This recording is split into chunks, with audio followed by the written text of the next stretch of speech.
He's on he actually made our PR. I think he is currently number 9 on our PR. That's crazy. And he's been playing for a year? I think a year and a half now. That's crazy. It's like a year and a half or 2 years now, I forget. But he hasn't been playing that long. That's actually nuts. Yeah, he's got really good tech. He has shield drop notches and everything. But he still has certain fundamentals to really get down. Right, he's vulnerable to basically the stand-up neutral game is probably his weakest game, part of this game right now. But definitely don't challenge him on platforms. It's crazy though, like only playing for a year and a half, like that's actually nuts. I remember when I played and I was in my 2nd year looking so trash. It's just crazy when you see people like this. Like for example, Zane is one of them. Oh yeah, Zane. I think he's top 50 contender. Zach and I were talking about that. He's only been playing for, I think, I've heard the name Zane for a while. I think it's been longer than 2 years, but I think it's one of those things where it's like it's not as bad as like Drug Fox. Drug Fox has been in the scene forever. He's not an up-and-comer. Like he just finally had his breakout tournament, and that's it. Like it was established that he was a strong player since then, and he hasn't like got to travel as much. Now he gets to travel, and so it was only a matter of course, really. Yeah. Well, we're starting into game 1. SpyderJ versus PatCombo. This is going to be Sheik Peach. So, just to ask you, do you have any thoughts about this matchup? Yeah, I think Sheik wins this matchup, like 6-4. Okay. But Peaches I've gotten, especially with Armada, like kind of right in the book on this matchup. Like Armada hasn't lost to a Sheik since Pound 4. Right. And he was sick. He lost to Amsa. Oh wow. Brother Amsa, not Yoshi. Obviously. Yeah. And yeah, so like Armada's super strong in this matchup, and I think a lot of Peaches can learn a lot here because the punishes are really strong, control is really good. How you space against Sheik gets better and better as you play it more. But what Sheik really has here is the range advantage. Both of them attack with the same speed on all of their attacks, so the range comes into play here a lot. Peach's crouch cancel is really the one thing that Sheik has to really worry about, but fortunately in America, NTSC, down throw gives you guaranteed follow-ups, so grabs are much stronger here than in POW. Okay. So you get a lot of mileage just for going for grabs, because that blows up crouch cancels. And so by making her have to give up a lot of her crouch canceling stuff, now you start opening up spacing aerials against her and stuff like that, and then mixing up, running up and grabbing, and playing the sidestep war. Because most Peaches have to be really good at sidestepping and rolling, and so if you're quick enough to call them, then that's how you collect your money. Nice. That's sick. I didn't know you were this knowledgeable about the matchups, dude. You're so sick. Oh, thanks, man. I've been around the block. Been around the block. Anyways, so it's even game right now. A nice back air from SpyderJ, but it's not going to finish it off. You know, this is the floating matchup. Yeah, go out and got him. So yeah, once again, it's just not running into that iron wall that Peach has, and really just exploiting those long limbs, like playing hit and run, nickel and dime, until you get to a point where now you can blow up the crouch cancel with your hard neutral air, hard forward airs. Call me out if I'm wrong, but that seems like a consistent game plan between most matchups against Peach, where it's more about, you know, just nicking off the percent until she's out of crouch cancel percent to get, I guess, better follow-ups. Because it's either you're calling out something that she isn't going to crouch cancel, like for instance with the grab, or, you know, you're just withering down that percent. And Sheik has those tools too with her needles. You know, she... how much percent does it do? Fully charged does 17 with all, and then 3% each needle before diminishing returns. Right, and that's about like a quarter, because fundamentally, like, most characters get out of crouch cancel percent around like 40 to 50%, and I believe Fair is no exception, which is one of Sheik's most important spacing tools. So let's see how SpyderJ is going to implement that. I mean, he seems to be doing well. But here we go.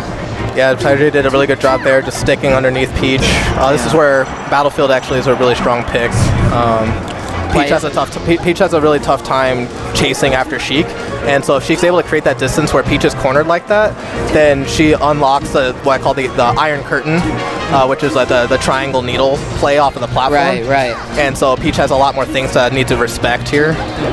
And it can be really, really annoying. And I would assume it's pretty potent because Peach, excuse me, doesn't have like the speed, to really counter it. Whereas, for example, Fox can get under it, and punish that triangle needle. But exactly. It seems like for the most part, Peach kind of has to already be. Yeah. She has to already be underneath it. Yeah, be already underneath it to punish. Yeah. Otherwise, all she can do is respect it. Right.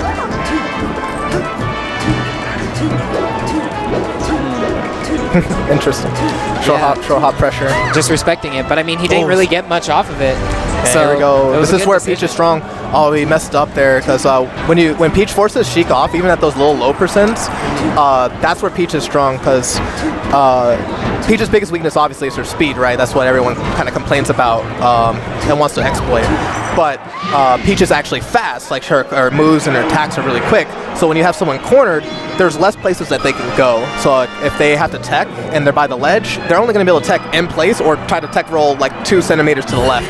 Peach can cover that. Right. You have turnips to help make up that little difference too. Even if turnips can be caught, the fact is it makes you make an action. You have to, you're doing something, and Peach can take advantage of that because now you have to throw an item or you have to drop it, and that's even if it's 1 frame, that could make all the difference. Yeah, that's something a lot of players are starting to understand now, is that projectiles aren't really used to basically rack percent, but more to force a neutral exchange. Exactly. It's a encourage a certain behavior that helps get you in a better position of some kind. Right. And so he's going to Yoshi's for his counter pick. So I wonder if SpyderJ just banned Fountain, or I mean, Dreamland's a possibility. Like I would ban Dreamland, but the Yoshi's pick is kind of iffy. It's not super bad. It's just double edged. So like Sheik does kill earlier here, but so does Peach. And if he thinks that the problem is that SpyderJ is running too much, then it's actually not a bad pick. Definitely. But that's only if he can actually get Sheik cornered. Yeah, and how SpyderJ is playing, very movement based, almost kind of like Pluck in a way. He is very tight in his movement. I'm very impressed. I would definitely agree, like you said, going to Yoshi's instead of Dreamland because, he doesn't have to worry about so much space between them, Just missing Randall. True. All right, but here we go. Yeah, let's see what PatCombo can do. He's a stock down. Yeah, some percentage drop, but if he actually takes this pretty clean, he has a really good chance to bring it back. But I think if SpyderJ actually closes the stock first, then it's probably going to be curtains. Because that 3-stock comeback on Yoshi's against Sheik is really, really difficult. So every percentage kind of matters a little bit more here. So Yoshi's is 17% smaller than the FD off the top. Oh, wow. So you're going to kill quite a bit earlier from up, like down throw up air and stuff. Totally. Something I am noticing with a lot of these players is just their little, I guess, like movement options that they pick. It just seems really optimized. Like their concepts are just really interesting, and I love seeing how they play it out. Like for example, PatCombo would up throw onto the platform, and then instead of going for the wave dash, you go for the float cancel to have more time to set up for tech chase options. Yeah, that landing with float or landing in normal is 4 frames, and when you land with an air dodge into the ground, it's 10 frames. So that gives you a lot more time. That's a grab that you might have missed otherwise, because grabs are 7. So yeah, totally. Do the math, man. Do the math. Get a calculator. We're doing math in Melee. There's so much time. There's so much more time. Right. All right, well, it's even right now. Only 36%, and he has a dot face. Ooh. But it drops off on the platform. Does not go through. Oh, that up air. It snuck that right in there. All right. I'm surprised that was enough to counter the forward air. I think that was a back air, actually. Sheik's back air? Yeah, I think he countered the... I think that was a back air, and he countered it with an up air. Oh, you countered Sheik's back air with up air? Yeah, yeah. Oh, I thought he was facing forward. I guess I missed it. I don't know either. Doesn't matter. Regardless, We'll it countered a Sheik aerial, which is already like pretty impressive. Yeah. Yeah, but, it seems like. But we brought it back. All he needs really is just one good. Oh, just too low. Yeah, all he really needed was like one down smash, just to force Sheik off stage. And Peach is really good at just keeping